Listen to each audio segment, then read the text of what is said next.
Well, hello, everyone, and welcome to another True You podcast with me, Paula Burns, wedding planner and creative business mentor.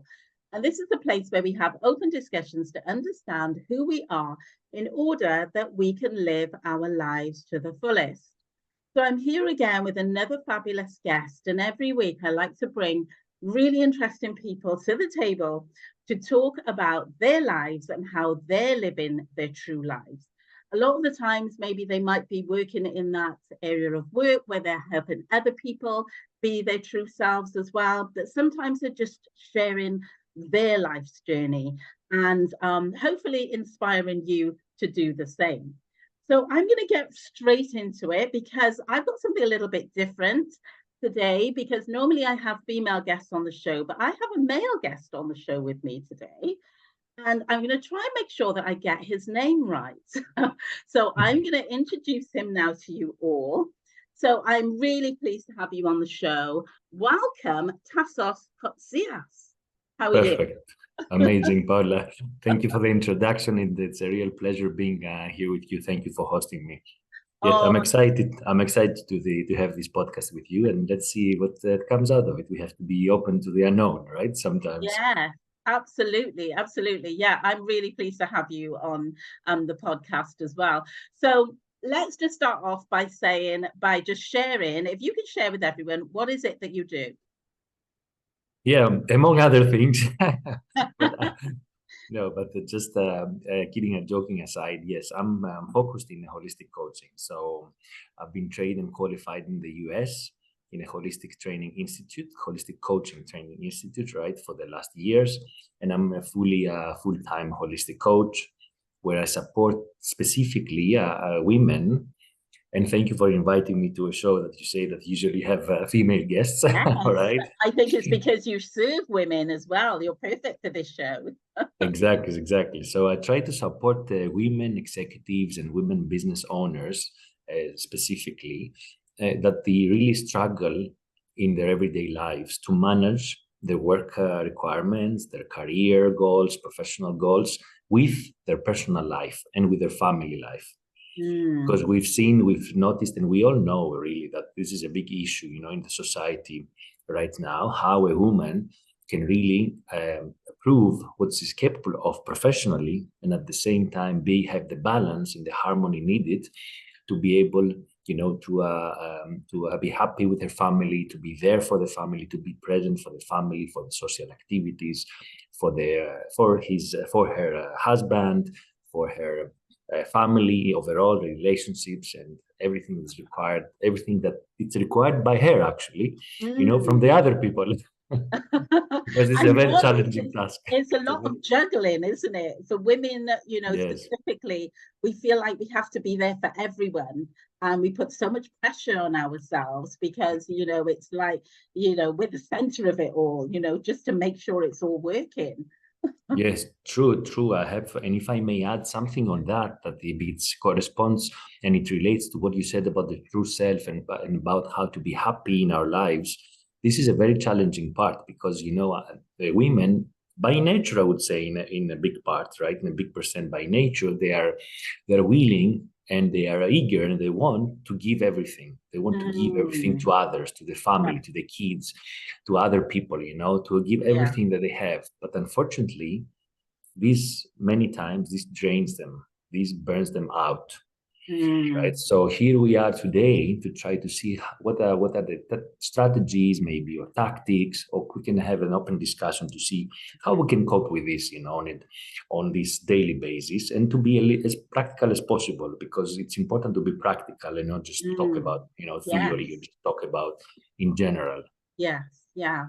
And, because of that, what happens is that women sometimes then get taken for granted, because if you are being all things to all men and you're doing everything continually, consistently, everyone begins to expect it.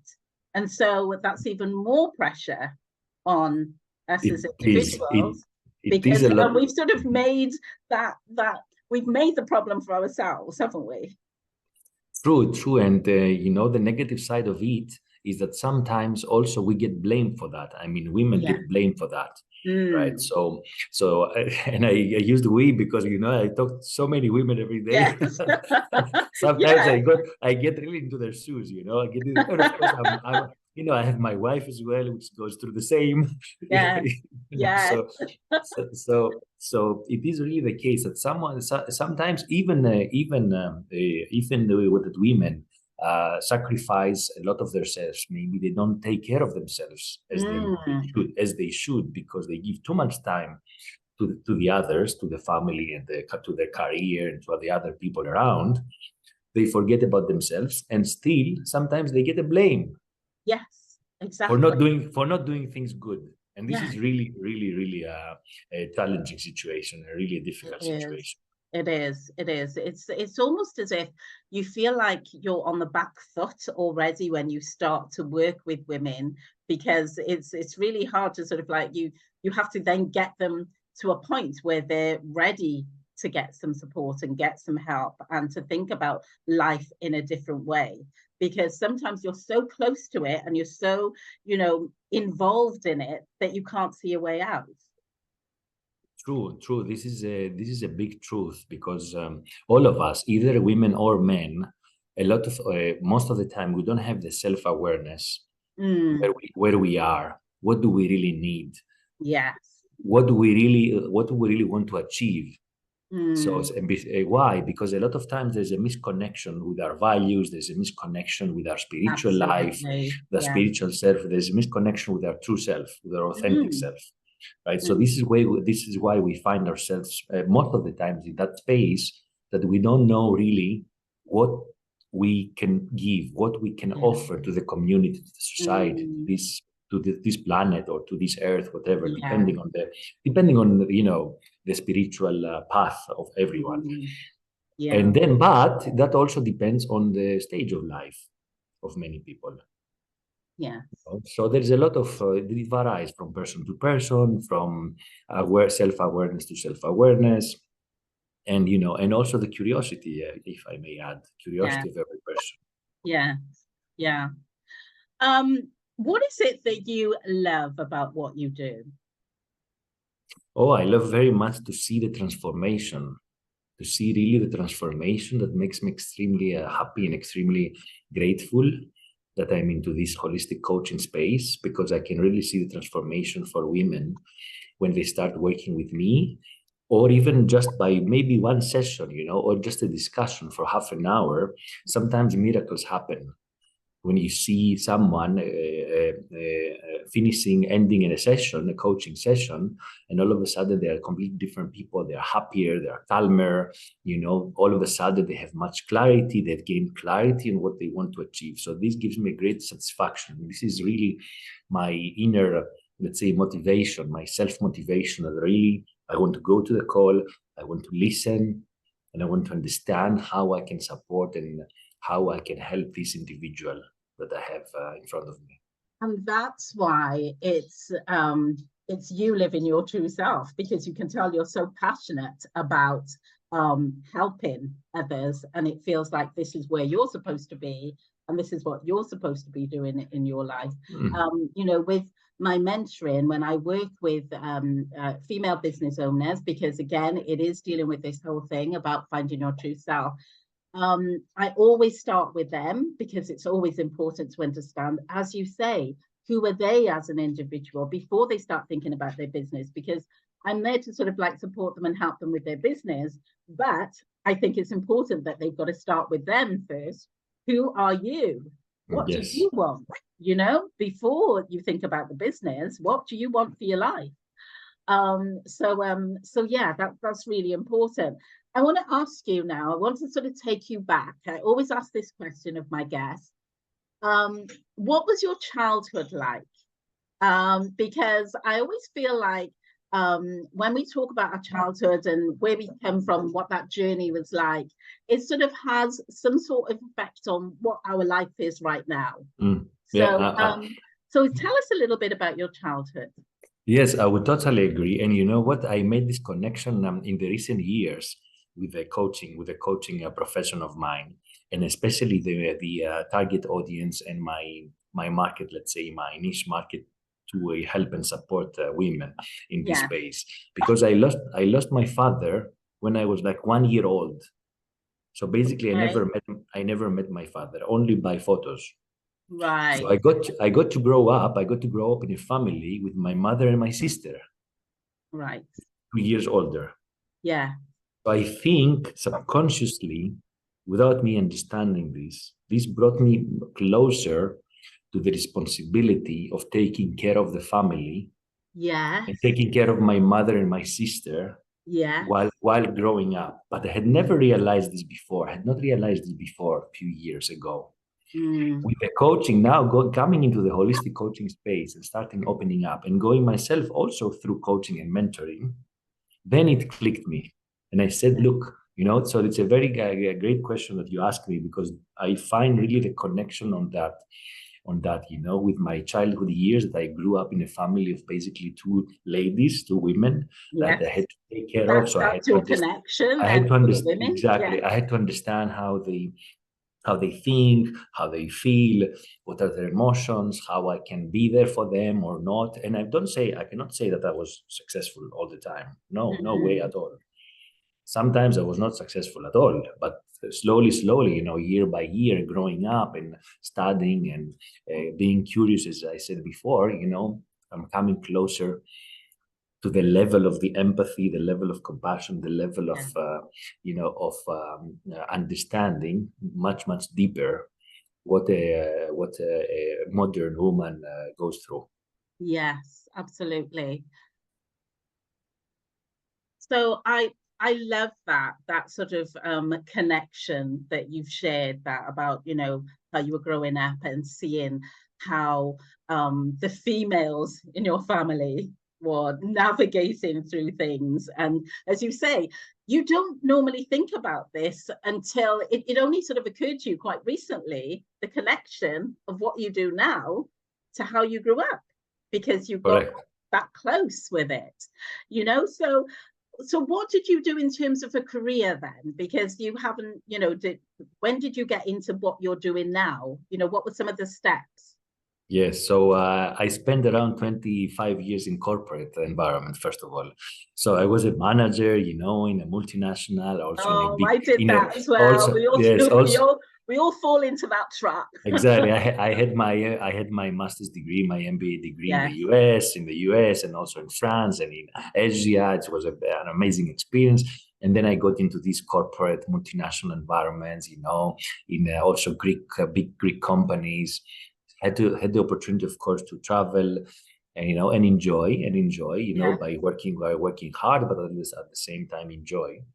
And after these 25 years, I said, okay, there, this kind of corporate career, it's enough for me.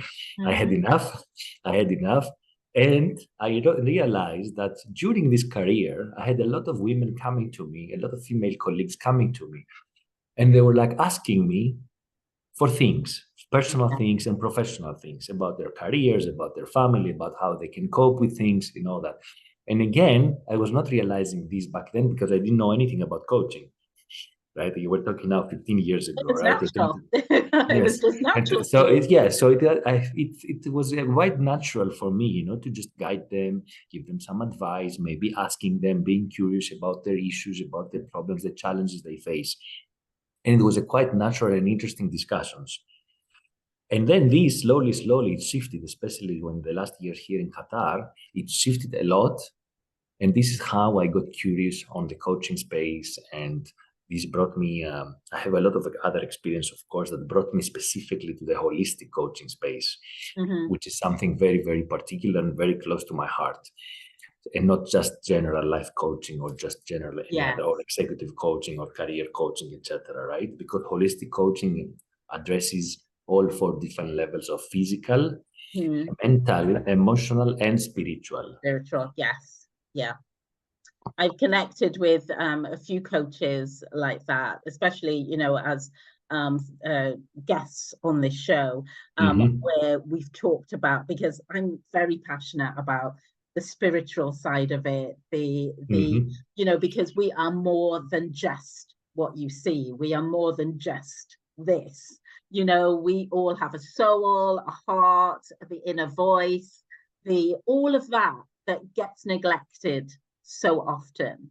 And so, you know, for coaches like yourself, I think it's just so important that is brought more, you know, into the limelight, so to speak, that people are more aware that there is more to them than just them, than just physically. This is 100% correct what you're saying, and appreciate that. Appreciate you sharing this. I just wanted to make a comment here.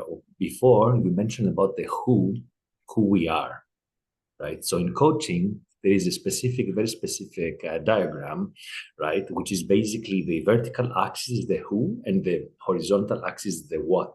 Yeah, yeah. So in order to be fully balanced, the two axes should follow and should merge in a perfect diagonal straight line. Okay. If this is perfect, then that means that you have the perfect balance between who we are, who you are, what your values are, what your feelings are, what your emotions are, how you address, how you see things in your life, how you see yourself in this life, right? And on an everyday basis, not just theoretically. Okay. Yeah. And the what axis is basically, what do I want to achieve? Since if I know who I am, what do I want to achieve to be happy? Yes. Yeah. So this is a very interesting correlation between the who and the what. And if we can have these on an everyday basis in our back of our minds, it can help us a lot making the right decisions, taking decisions that really promote us and advance us and grow us as people, as souls, as you said, as hearts, as individuals, as energetic creatures, if I can say that, right? Because energy is also a big part of all this. So it's a very interesting approach for the holistic coaching, the who and the what. And I use this a lot in my coaching sessions with my clients to really identify the who and the what, so that they can have a perfect balance and a perfect harmony and be happy on their decisions, on their everyday things that they are engaged with. Yeah. And even if the things of life tend to try and take us over, and I think that's probably where you get that pushback, where sometimes people, you know, women especially, well, how can I get out of this rat race? How can I change? You know, there's just so much that I'm responsible for. If I stop doing this, it's all going to fall apart. And I mean, you know, I'm sure you get women who say that. What's your answer to that?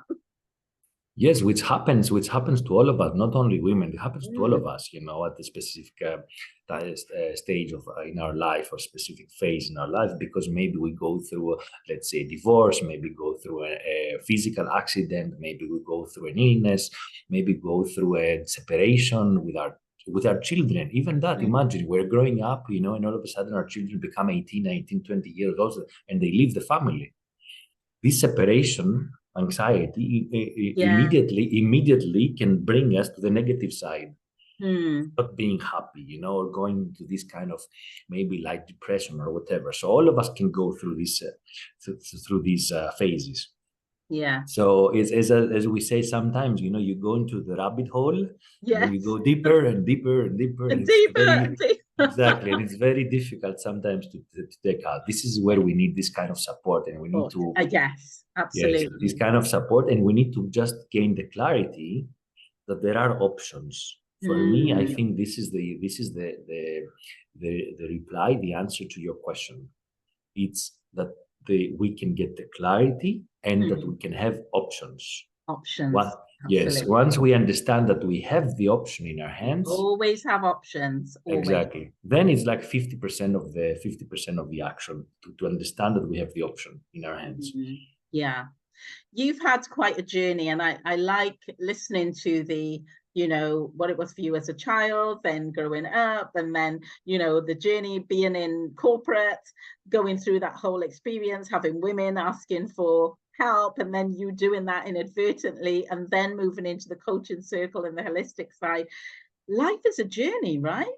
And I, Isn't it? you know, again, you know, I share this with my clients all the time. It's not something that happens overnight. You know, sometimes people will see other people doing, you know, something that they're really passionate about, and they see, it's one of those phrases that I dislike, where people say it's all right for you, you know, you can do this, and you've got this skill, that skill, and people don't realize that it's a journey. You know, I didn't just wake up one morning and become a creative business mentor.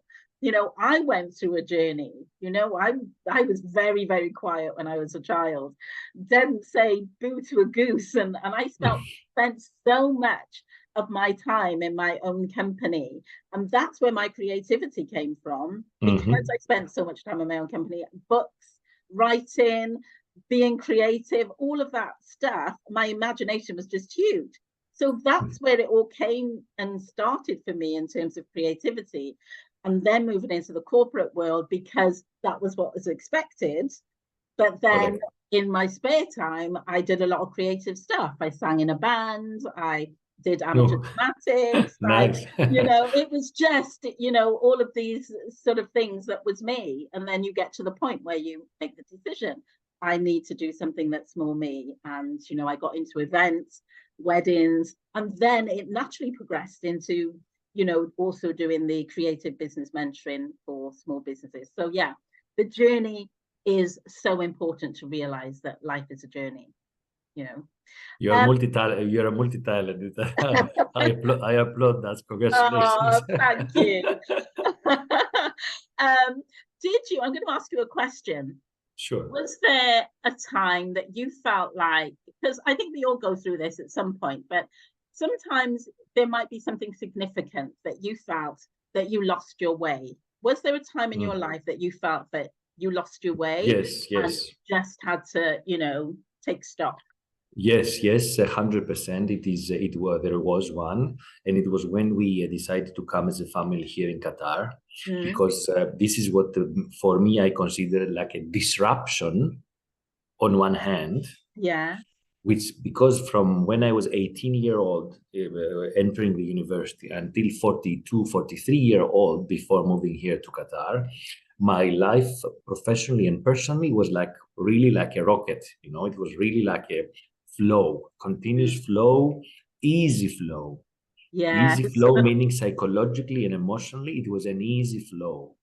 You know, I didn't have any challenges, neither physical nor emotional, no spiritual, no challenges at all for these years. All of a sudden, when we decided to move, because I had to say, and of course my wife knows that, I have to say that I followed my wife here in Qatar because she got a great job offer here. Yeah. And I just quit my job in a very good position in the corporate world and all that. Yeah. You know, as a man as well, at the same time, my ego was a little bit hurt. Yeah.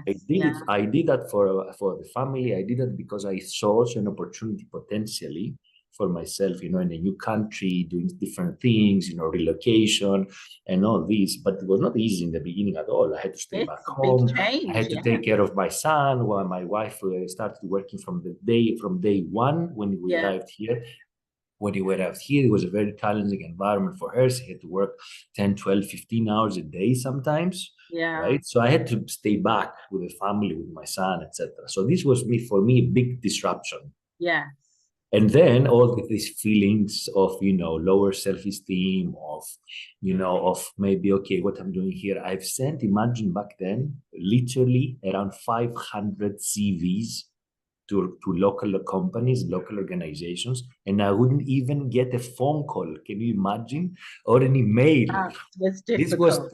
It was destroying completely my psychology and my, you know, let's say my mental strength at the same time, you know, my resilience. Yeah. Because it was completely like, you know, like non-accepting that I was feeling that no one would accept me. And I was, you know, I was a commercial director. I was a general manager in the corporate world. I had high position, very good packages, money and all that. Fine, all these. But then all of a sudden, a huge disruption. However, and this is the good part here, right? The happy story, right? If this hadn't happened, I wouldn't be much probably in a holistic space, coaching This space is at what all. I was just going to say.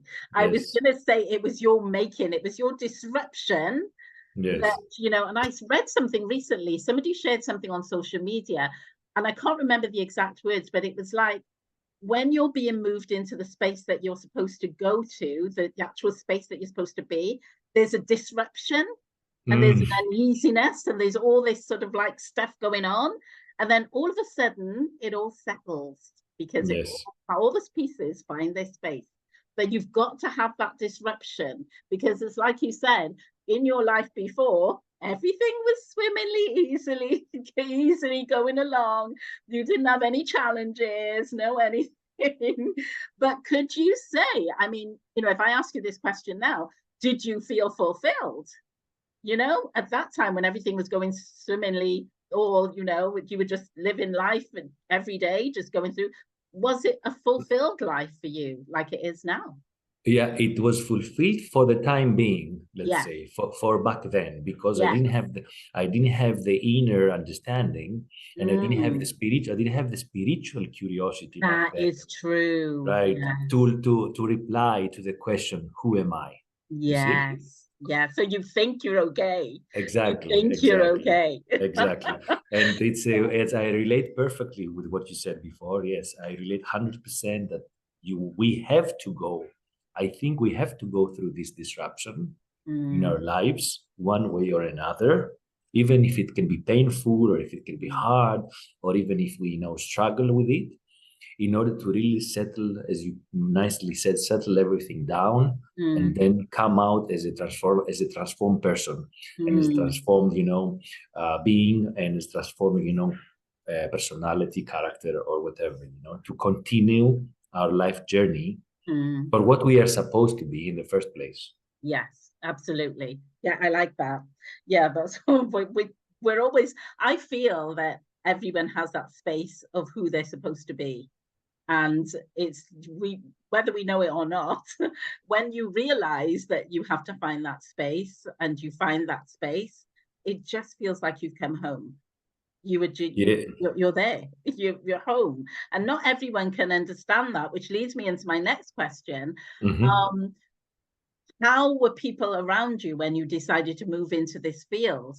Was that difficult for you to do, or was there that, because a lot of the times, like, voices around us can discourage us, so we can be going down a certain path and we know that this feels right for us, but then there's people around us, or our voices in our heads will tell us, Yes. oh, well, maybe this isn't the right thing, maybe I should go Yeah. back to what I know.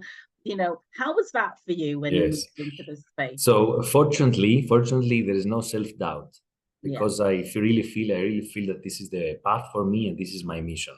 yeah, So there's no self-doubt. I agree with what you're saying, that yes, people around you, maybe they are, what you're going to be going to coaching, but you were a manager, you were at yeah, this, you were that, you were doing this, please. you were doing that, So what is, how coaching is related to that, and what is this holistic coaching thing Yeah, I that you're know. doing? What is it? It's all very fluffy. Nobody really Yes, knows yes. anything And about it.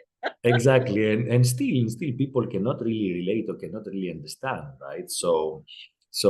Then it's really on a personal basis for each one, how let's say eager they are to learn, or how curious they are to learn more, discover more things, Mm, and understand what this is and how this can help them as well. Fortunately, in my family and in my social circle, most of them, my friends and my relatives, were very encouraging. They were very that's supportive, and they good. were like, "Yes, it suits you, it fits you, it goes with your personality, it matches the way you talk, it matches the way you communicate with people.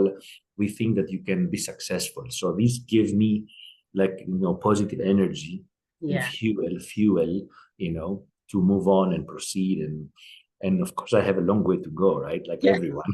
but, but so Oh, this is a daily, always a daily it is. challenge for everyone, right? For everyone, Yeah. because I'm a strong ambassador that everyone has a very strong talent, very strong talent. Maybe we have not discovered, so it's a chance to discover our talent.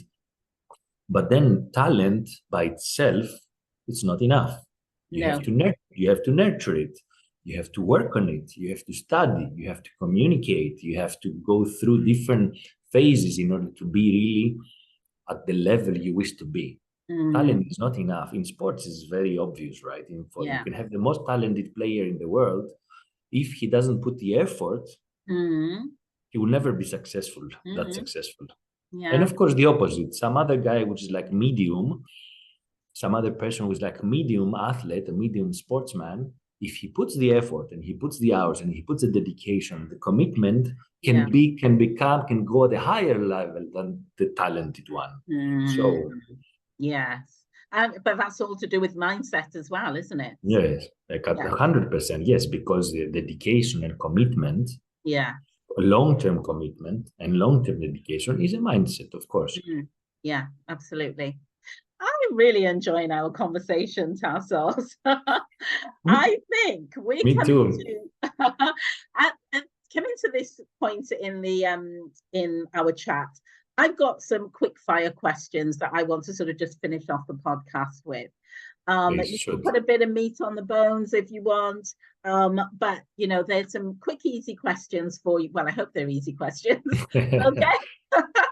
They'll get you thinking. So my first question is, do you understand what makes you truly happy? It's interesting, very interesting question.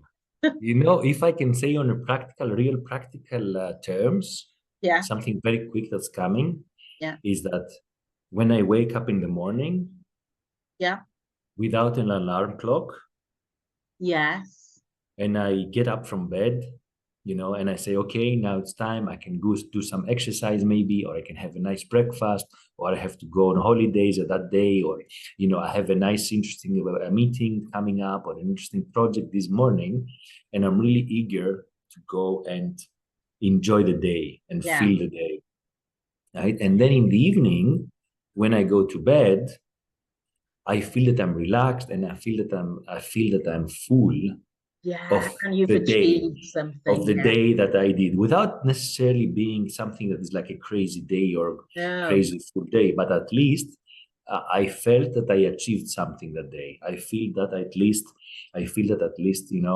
I really enjoyed the day. I saw some people that I wanted to see that are close to me. I had a balance in my day. I achieved a couple of professional objectives, yes or no, depending, but at least I wake up motivated. And I go to bed happy and full and fulfilled. Fulfilled. I think this is what I would say on a practical level. Of course, now on a more emotional level, of course, in order to be truly happy, you need to be fully aware of who you are. Coming back to what we were saying, you need to be another idea here that just came to me. If I am, I will I will make it a question, right? How happy and calm are we when we are alone? When we are by ourselves? Because either we decided to be by ourselves, or we have to be by ourselves for whatever reason. So how calm, how confident, how happy we are during this period of time, because it can be 1 minute, but it can be 1 year, or it can be 10 years.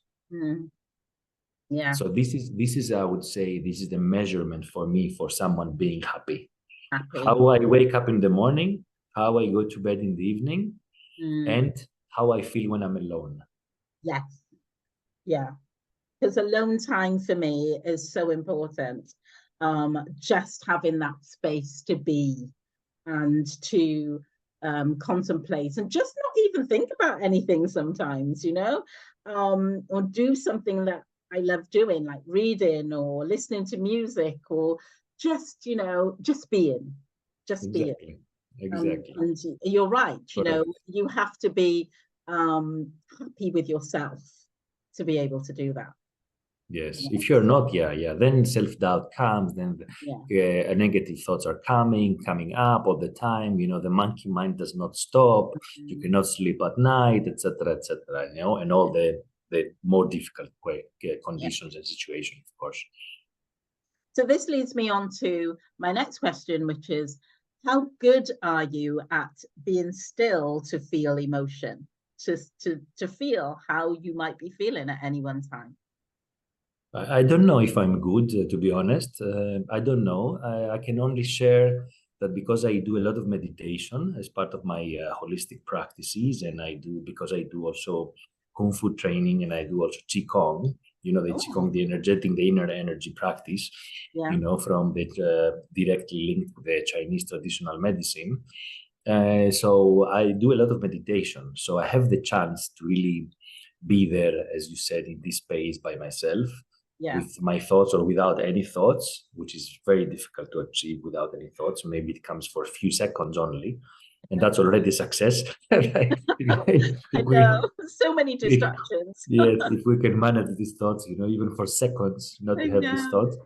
Yes, but so yes, then emotions come up, and then emotions come up in this stillness and in these moments.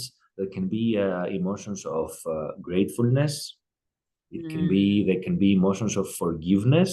mm, There can be emotions, of self, let's say, sufficiency, or self being feeling that you're okay. Simple feeling that you're okay, feeling that you're okay at this mm. moment. Feeling that your life is a full life, feeling that that you at least you achieve some things that you wish to achieve. For Yeah. whatever this means to everyone, of course, right? Yeah. So Yeah. I cannot say I'm good or bad, or I don't know what, I'm very good or very bad. Well, it sounds I'm like just you're good to me. Yes, I'm just sharing, what I feel, and this is in the end, for everyone, is completely different. Yeah, For it every is. person, it's different. It is. Tassos, would you say that you found your tribe? Yes and no. I'm still looking. Of course, Yes. now through the holistic coaching, I'm going much, much closer to the tribe, right? To like-minded people that we Yes. that we can share. We can share experiences. We can share emotions. We can share feelings. So yes, I'm going to closer to this. And I really have some few people, friends of mine, very, very close friends, since university, or even before, since when I Yeah. was an athlete in swimming and water polo. Like, let's say, at a high level competition athlete. Yeah. I still have some very, very close friends since then. We're talking about 30, 35 years ago. So if I can say this is my tribe, yes, this is definitely my tribe. And now Absolutely. we're Sounds creating like your tribe to me. yes, and now I create a second tribe. I try to create a second tribe with a holistic coaching Oh, environment. Yeah. yeah. We all have different. I feel like sometimes, you can have different tribes, tribes depending on what you need at any one time. But you're right in saying that, yeah, finding people in that holistic arena that thinks like you and has that same sort of mindset and understands, the emotions and the feelings and your types of conversations, because yeah, that it is a different way of thinking. So yeah. Yeah. Yep. And it is an ongoing thing. Your tribe will grow, and maybe people will come and they'll leave from your tribe, but it's being mindful that you are building that tribe around you, so which is really good. Yes. Finally, do you love yourself unconditionally? Oh, that's an even more challenging question. Well, I can reply as following. What is loving oneself unconditionally? For me, I would say it's having the self-awareness that we are not perfect, Mhm. that we have flaws, right, in our Yeah, system, yeah, everywhere, in our minds, in our emotions, in our body, we have flaws. So we have maybe weaknesses, which are opportunities at the same time, mhm, right? And by loving oneself unconditionally, it would mean to me that I have the self-acceptance to understand, what are my strengths, what my weaknesses, what I need to work on myself, and accept them, love them, hug them, and nurture them, yeah, right? To really to really bring me to whatever next level I want to be as a person, right? So this is this is again an ongoing process, like we were discussing before, right? It's never, for me at least, this never stops. No. Never stops. And if we're talking about this on a spiritual level, it really never stops. Oh, absolutely. You know what I mean? Yeah. I mean, Right? you know, I say this all the time. Loving yourself unconditionally doesn't mean that you're perfect. It just means that you know that you're a work in progress, but you love everything about the process that you are going through and you are aware of it. Yes. And in the And end, isn't it about a positive and compassionate relationship, with ourselves? Because if we're not positive about ourselves and compassionate to even yeah, forgive, I enjoy yeah, and adopt self-forgiveness, yeah, right? How we will move on? exactly. How we'll be able to live among other people, among other human beings, and be really happy in the end. So it's Yeah, part of the happiness. It's part of the yes, happiness. exactly. Tassos, thank you so, so much for being my guest I today. thank you. I really enjoyed it. Oh, it's been an absolute pleasure. And for everyone who is listening to this podcast, you know, I say it every time, but I'm just so blessed to have such amazing guests that I feel find me. These guests, they find me, and they are just the right people to be here. And so I hope that you listening to this podcast are feeling inspired. You are ready to maybe take even tentative steps into examining what your life is like and how you feel about your life. So, Tassos, where can people find you? I will share links that they can find you, but where can they find you? Amazing. Thank you very much, Paula. Appreciate that. So the easiest way is to find me in my website, which is it's my name, tassoskotzias.com. So it's TASSOSKOTZIAS.com. That's the easiest. And I will be happy to offer you, because of our relationship and our podcast today, I will be happy to offer them a 30 minutes free consultation call for whoever wants to book a call, right? And I will be happy to provide any support needed and explore maybe, what are the challenges that they face in their everyday lives. Awesome. Thank you so much again. And to everyone, I will be back next week with another amazing guest. But in the meantime, keep being the true you. Bye, everyone.